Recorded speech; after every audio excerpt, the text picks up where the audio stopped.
Welcome back to our series on computer science and software engineering. In these deep dives, we aim to break down complex concepts and make them accessible to everyone, even if you don't have a tech background. Today, we're taking a trip back in time, back to 1988, to examine the infamous Morris worm. This wasn't just some digital mischief. It was one of the first wake-up calls about the vulnerabilities of the internet and the potential consequences of, you know, unintended actions in the digital world. Yeah, that's right. The Morris worm offers a crucial historical context, but also some surprisingly relevant lessons for today's cybersecurity landscape. So imagine waking up one morning and finding that a significant portion of the internet had simply, well, stopped working. That's what happened in November 1988, thanks to the Morris worm. But to really understand the impact, we need to set the stage. Back then, the internet was a much smaller, more exclusive network, primarily used by universities and research institutions. And many of the computers on this fledgling internet ran a specific operating system called Unix, especially a version called 4BSD. This is key because the Morris worm specifically targeted vulnerabilities in Unix systems. Now enter Robert Tappan Morris, a graduate student at Cornell University.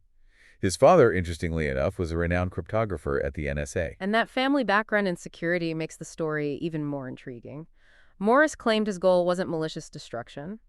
He wanted to gauge the size of the internet and expose weaknesses in network security. A noble intention, maybe, but... With disastrous consequences. The worm exploited three main vulnerabilities to spread across the network.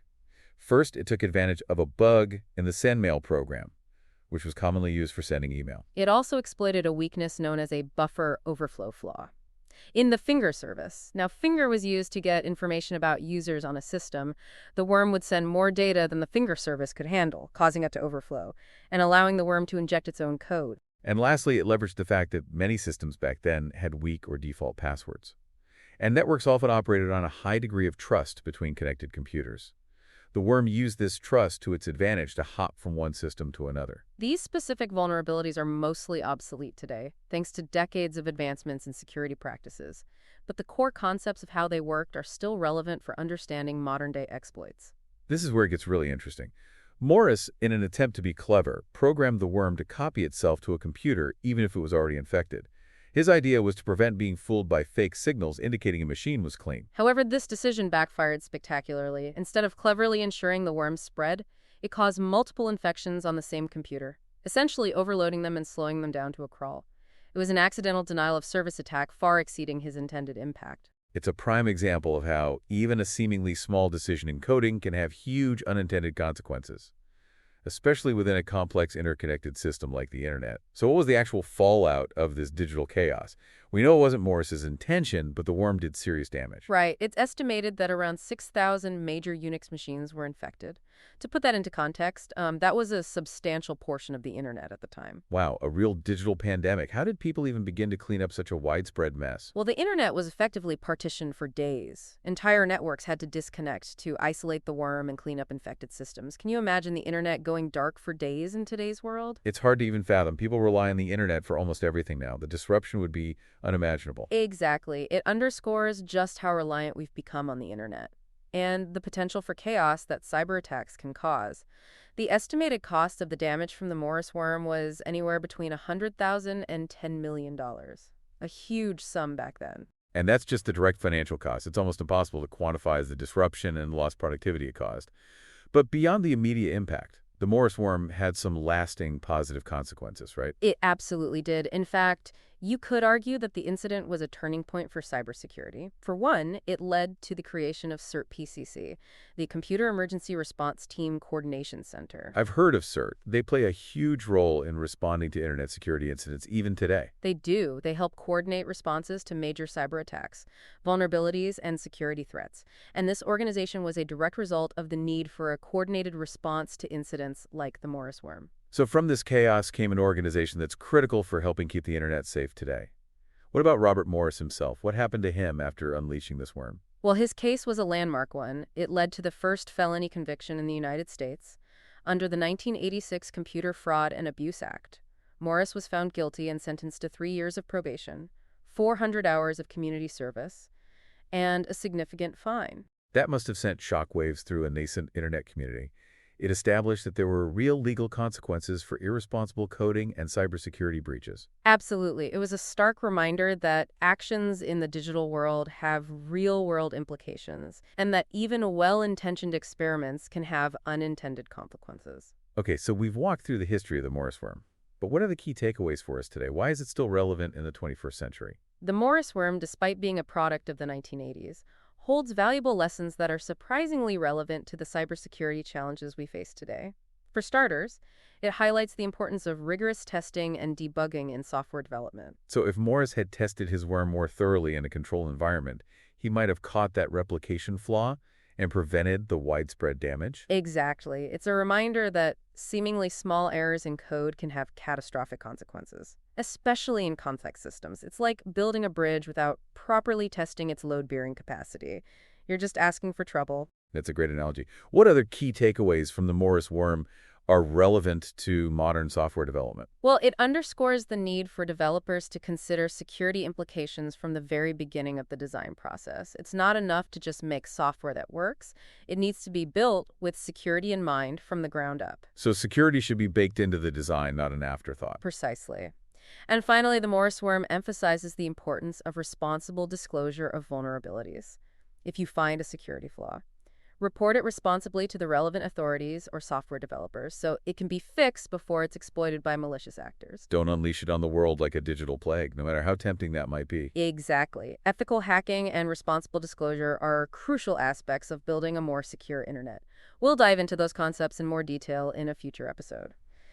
Now, shifting gears a bit, how do you think the Morris worm incident impacted the internet as a whole? Well, it seems like it was a massive wake-up call for the entire internet community. It exposed just how fragile the early internet was and demonstrated the potential for widespread disruption from something as seemingly simple as a self-replicating program. It definitely was. It forced people to start taking cybersecurity seriously. Before, the Morris worm security was often an afterthought, but this incident made it clear that security had to be a core consideration in the design and operation of any network. So in a way, the Morris worm, while causing a lot of damage, also catalyzed much-needed improvements in internet security. Absolutely. It exposed the need for better security protocols, more robust incident response mechanisms, and a greater awareness of cybersecurity threats in the long run. It helped make the internet more resilient and paved the way for the development of new security technologies and best practices. That's an interesting perspective. A single event, however disruptive, can have a profound impact on the evolution of technology, pushing it in new directions. Indeed, and the Morris worm is a perfect example of that. It might seem like ancient history, but its legacy lives on in the security practices and infrastructure of the internet we use every day. It's a reminder that security is an ongoing process, a constant evolution in response to emerging threats and changing technologies. So we've come a long way since 1988, but the challenges have also evolved. What do you think are the most pressing cybersecurity issues we face today? Knowing what we know now about the Morris worm and how far cybersecurity has come. That's a great question, and one that deserves careful consideration. Let's delve into that right after this. Okay, we're back and ready to tackle those pressing cybersecurity challenges you mentioned. What keeps you up at night when you think about the state of internet security today? Well, the Morris worm was a start lesson in unintended consequences. But back then, we were dealing with thousands of computers. Today, the internet has billions of devices connected, from smartphones and laptops to smart homes and critical infrastructure. Yeah, it's mind-boggling how much the internet has grown. They comparing a small town to a sprawling metropolis. More devices, more connections, more potential entry points for someone looking to cause trouble. Exactly, and that sheer scale and complexity create a much larger attack surface for cybercriminals. It's not just about technical vulnerabilities anymore, it's about the human factor. Social engineering, phishing scams, ransomware attacks. These all prey on human psychology and our online behavior. So it's a combination of technical vulnerabilities and human fallibility that create this incredibly complex problem. Is it even possible to secure such a vast and interconnected system?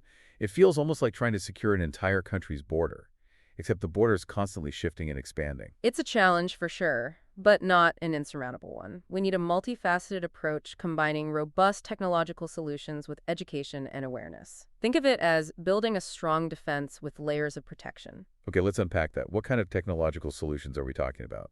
Well, on the technical side, we need strong security software at every level. Firewalls, intrusion detection systems, antivirus programs. These act as the first line of defense, blocking known threats and flagging suspicious activity. Think of them as the guards at the gate, constantly on the lookout for trouble. It's like having a digital immune system constantly scanning for and fighting off infections.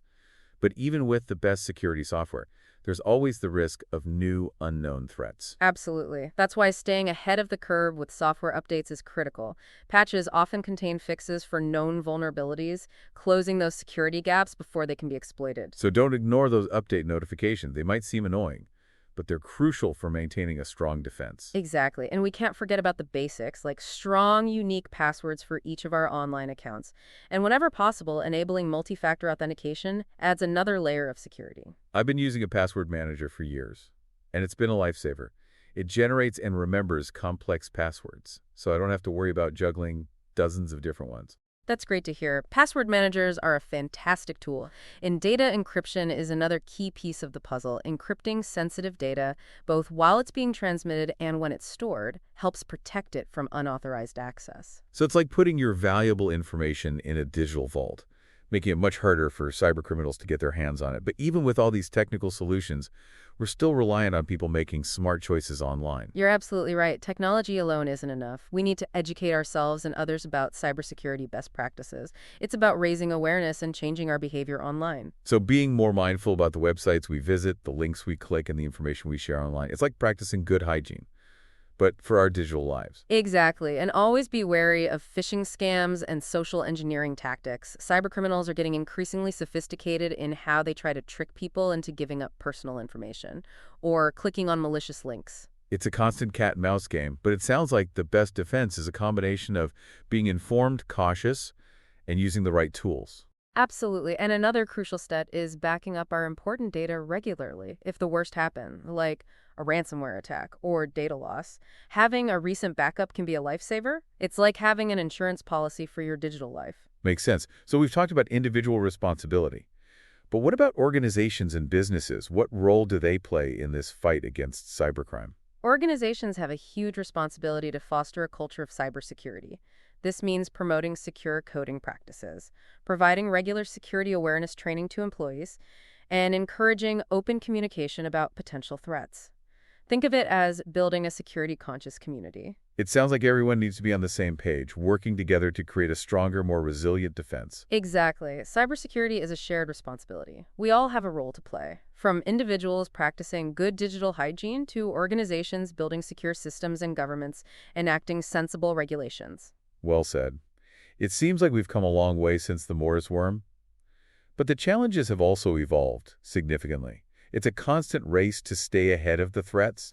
It's right, the landscape is constantly shifting, but by staying informed, adopting best practices, and working together, we can build a more secure and resilient digital world. This has been an incredibly insightful, deep dive into the world of cybersecurity. Any final thoughts you want to leave our listeners with? The Morris worm, despite its negative impacts, served as a catalyst for positive change. It forced us to confront the vulnerabilities of the early internet and start taking cybersecurity seriously. It was a painful but necessary lesson that ultimately helped make the internet stronger and more secure. It's fascinating how a single event, even a negative one, can have such a profound impact on the trajectory of technology. Absolutely, and that journey of learning and adaptation continues today. As new threats emerge, we develop new defenses. It's a cycle of innovation and improvement driven by the constant cat-and-mouse game between security professionals and those who seek to exploit vulnerabilities. It's reassuring to know that there are brilliant minds constantly working to keep us safe in the digital world. And it highlights the critical role that research and education play in cybersecurity.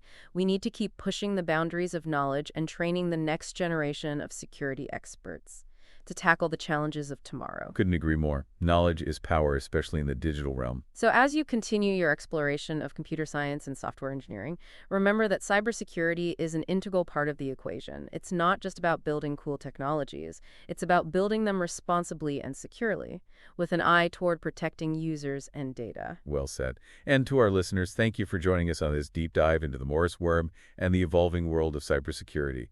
We hope you've gained a better understanding of this historical event, its lasting impact, and the challenges and opportunities that lie ahead. Remember, cybersecurity is a shared responsibility.